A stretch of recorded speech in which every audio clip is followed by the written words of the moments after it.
What it do, what it do? This is God and Me, We Cool TV. I am here with a new episode. How you doing today, ma'am? I'm doing alright. What's your name and where you're from? I'm Gabby. I'm actually from right here, refugee in the Dixie. Oh, okay, so basically Columbus. Yeah, not very far. Okay, you been here all your life? Yeah. Okay, how are you? I'm 27. 27? Oh, okay. You grew up with both parents? Mom and dad? My mom is a drug addict and never ever knew where to be found, and she got knocked up in Florida, so I have no dad. Okay, so you just don't know who your dad is? Okay, so you say she got knocked up in Florida? Yep, that's why I get tan skin, my family does. Oh, okay. Is your mom still alive? Yeah. She's here? Yeah. Okay, so she's still on drugs and everything, or? Yeah, she just kind of, I see her sometimes, but she don't really mess with me. So. Okay, so she still acknowledges you as her daughter, but y'all just don't have a relationship? Yeah, her boyfriend's abusive and won't let her talk to me. So she waves as much as she can. She loves me, but she just can't talk to me. Mainly because of him? Yep. Is there anything you doing to make sure, you know, like, hey, this is my mom, I'm not gonna let nobody do that? He hit her, I jumped on him. I'm not a violent person at all, but he hit my mom, and that's what it is. So I attacked him, and she's not allowed to talk to me anymore because of it. Oh, okay, so it's not just her scared of him, she kind of fought you a little bit.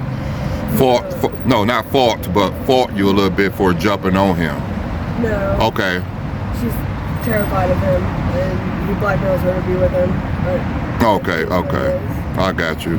So when you just see her, just be like, hey, in passing. Yeah, hey, love you. You know, how you doing? Okay. What's your current situation?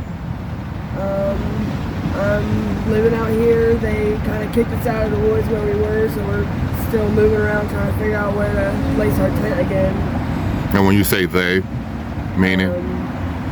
The people in the nearby business, all the other businesses in the lineup loved us. Okay. Actually paid us to be their guard dogs because other people were breaking in. Okay. And one business didn't like us, so. Okay. Yeah, when I said they, I mean, I know you thought I was talking about they far as the people, but as far as they kicked you out of y'all tent, you in the tent with somebody? Or? Yeah, my husband. Okay, so you are married? Yeah, my husband. Okay. We've been together since Christmas of 2015. He was my Christmas miracle. Oh, okay. So y'all both basically in the same situation as far as being homeless? Yeah. Okay, take me to the time right before you got homeless. What was your life looking like? Well, he's a mechanic. We had a few cars. We were living in Worthington, like $1,300 apartment, and now it just, money comes easy, comes and goes as it pleases, I guess, and we ended up down here. Both cars broke down at the same time. We couldn't afford to fix them. He was a mobile mechanic, so he needed the car for his job, and I was an Uber Eats driver, so I needed a car for my job. Both jobs go down after both cars go down, and there goes our place. Oh, okay. That's the only thing you did do was Uber Eats, nothing else? Yeah, I did Uber Eats. I did this weight loss sales for a while, but I'm not very good at sales. Okay. What other type of jobs you had? In the past, I did fast food, warehouse. That's pretty much it. Okay, since the mobile jobs have started, have you been trying to still find work, or? I do odd jobs. You do what jobs? Like odd jobs. Odd jobs, okay. Like mowing grasses and fixing up cabinets in the kitchen. Like, I'm very good with woodwork, and I love fixing up houses. I actually want to become a house flipper in the future and like gain a bunch of them and rent them out. Oh, okay. So that's what you like to do, and you probably, so that basically, if you wasn't homeless and you had a choice of a job, you would pick something like that? Yeah, I want to start with a duplex, rent out one side and then the other, just build it up basically, and eventually get to the point where I have a big apartment like building where I can help other people that are homeless that I've met along the way, okay, as well as rent out some of them. I want to get to that point eventually. Oh, okay. You got any kids? I have never birthed any, but I have 3 that I love as my own. so you have 3 step kids or whatever? Yeah. No, okay. Have you ever been pregnant and lost one, or just never had? When I was 18, yeah. Okay. That was before. Okay. How did you feel? I mean, was you able to carry it, or? Not very long. Okay. How did that make you feel? Honestly, it was upsetting, but like I said, it wasn't very long, and it's typical for a woman to go through like about 12 Okay. before actually carrying one. So, Okay. So you didn't get to carry it that long? no. What, like 2 months or a month, 3 months? I figured out I was pregnant, and then 2 weeks later I wasn't. So really you didn't have time to really kind of connect with it. Yeah, exactly. But you knew you was pregnant though. Yeah. Okay. What did you want? A boy or a girl, or it just didn't matter? I wanted a boy first, but then I got with him, and he's got 3 boys, so Oh, okay. So yeah, it makes sense to have a girl. And you say you was what, 18?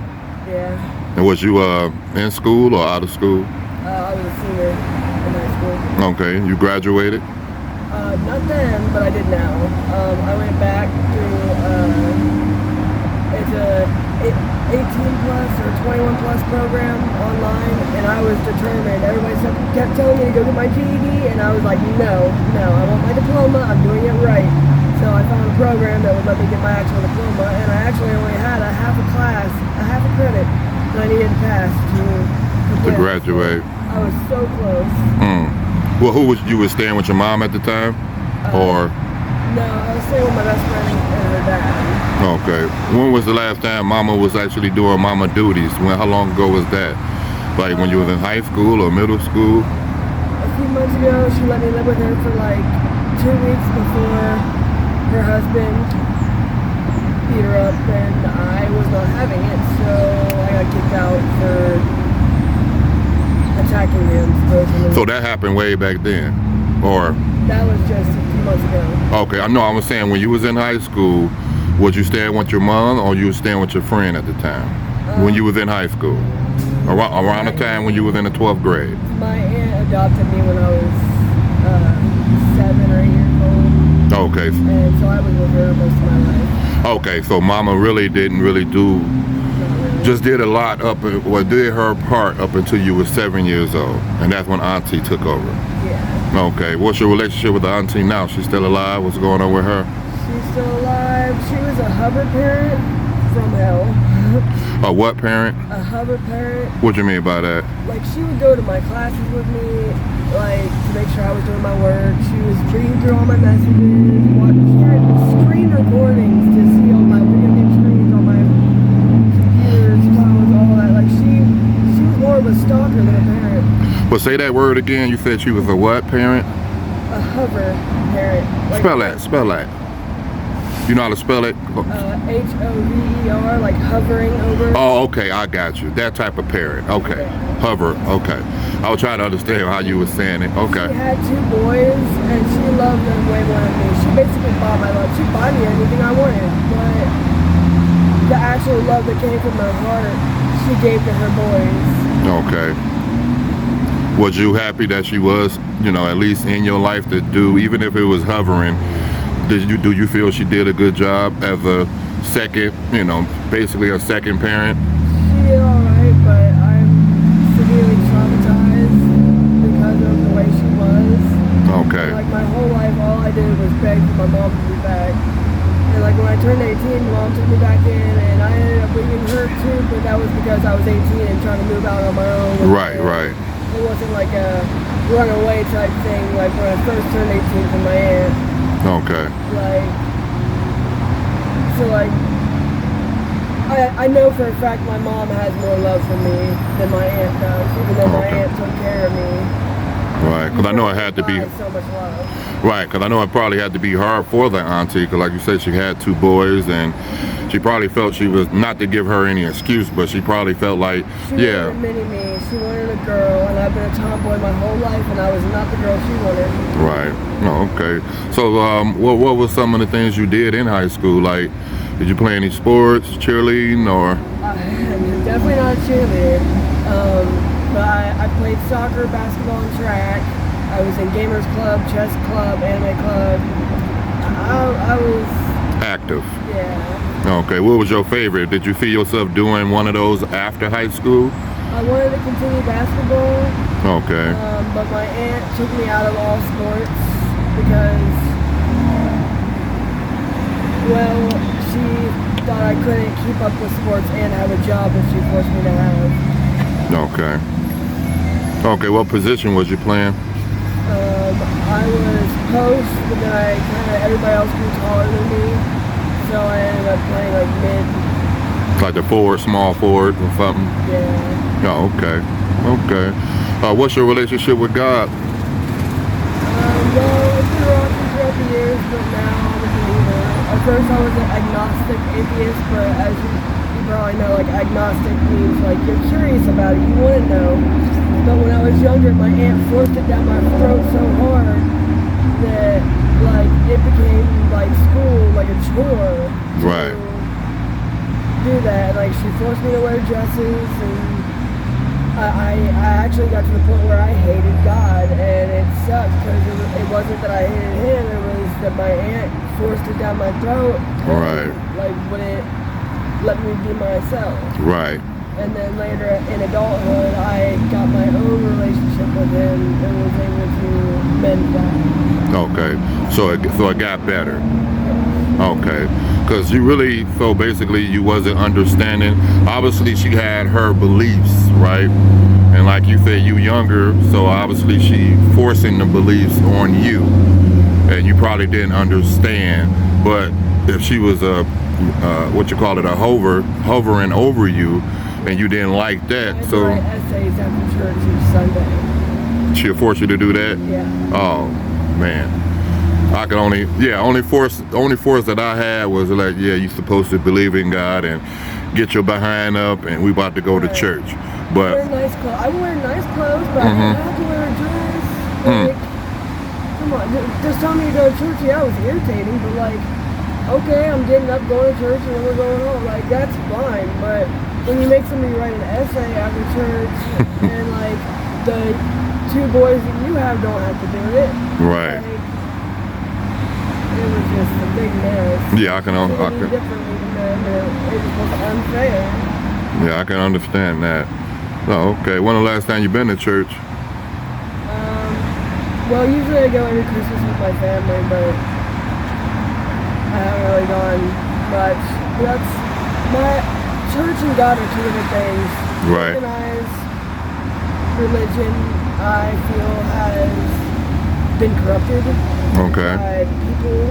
And so, yeah, you go there to worship God, but it's kind of been turned into a money scheme, and I don't like it. Right. I mean, even though I believe in God, and like I say, I don't have no problem going to church. You know, sometimes you got to go to one, go to a second, go to a third sometimes. Just to, you know, maybe that preacher or that pastor just, you're not relating to them, you know. So sometimes you gotta find that, you know. But a lot of times, you know, on my behalf, and I tell people, just go for yourself.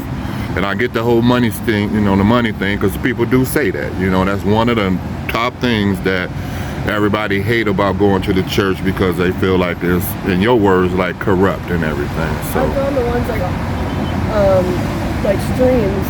Okay. But that kind of ended a few weeks ago when I lost my phone. Oh, okay. So when you did have your phone, you was able to, what, call family members or friends, or just somebody? Online churches. Okay. Oh, online churches. Okay. Okay. So since you've been out here homeless, how has it been? Have you been getting a lot of help, or people been, you know, tooting their nose up at you, or how has things been as far as people helping you? Noticed that some guys in nice cars like to get money when the girl's in the car. Like, it's like most people help their own image. Right. So, I mean, it is what it is. It still helps. So far as you being out here, you're mainly homeless. As far as the drugs or prostituting, have you been doing any of those, or? No, although a lot of, I fly a sign to try to help survive, and you'd be surprised how many people ask me to have sex with them. I've had two people, you know, playing with their thing at the light. It's bad. Right. Like, it's absolutely ridiculous. I'm like, no, I'm married, and like some of them will keep pushing, and I'm like, Right, because they how many like, times you ask, like, the answer is still no.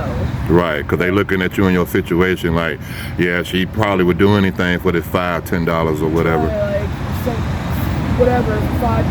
No, even if I was like that. Right. $5, really? You think that's what I'm worth? As far as the drugs, or have you been doing any drugs? I did at one point, but I've been to rehab. I just haven't been able to get up from there. Okay, what type of drugs was you taking? Well, okay, I still smoke weed, but I mean, that's recreational, but yeah. you know. It's medicinal too, and it helps. Right, right. I fell onto fentanyl, and that was through my husband was doing it, and my money was getting spent on it, and that's kind of how we became homeless too, because that was a lot of money going out. And I wasn't doing it at the time, but after becoming homeless and him pretty much like to be back in his life, I had to start to kind of have that bond with him. Right. No, okay. So before we go, you say you went to rehab and everything, right? How did that work out? It worked out to your favor, or? I didn't stay the whole time, but that's because I wasn't mentally attached to it. My body was physically attached to it. Like, I've dabbled and dabbled with other drugs before, but I've never gotten attached to anything. I feel as if my mental was really strong. That attached your body, and so I was physically sick when I tried to stop that. So really I just needed to go through detox. But Okay. he needed the actual rehab, so we did that for like half the time. Now we're back out. We're clean, but we're still trying to get out. Okay, last question. Since you said you went to rehab, what advice would you have to people that's on drugs for them to go ahead and go to rehab? What would you have to say to them to encourage them to go? Rehab works for some people. Personally, I just like to detox and come out and try to figure it out myself. But that's, I mean, okay, not figure out 100% myself, but like the out care source. Okay. I just can't go into an actual rehab. One, be trapped because I'm claustrophobic, and two, talking about drugs all day is not the way to stay off drugs, in my opinion. Right. But it is good to get clean. It is way nicer this way, and I guarantee you I will get back up way faster this way. All righty. Well, I appreciate your time, and until next time.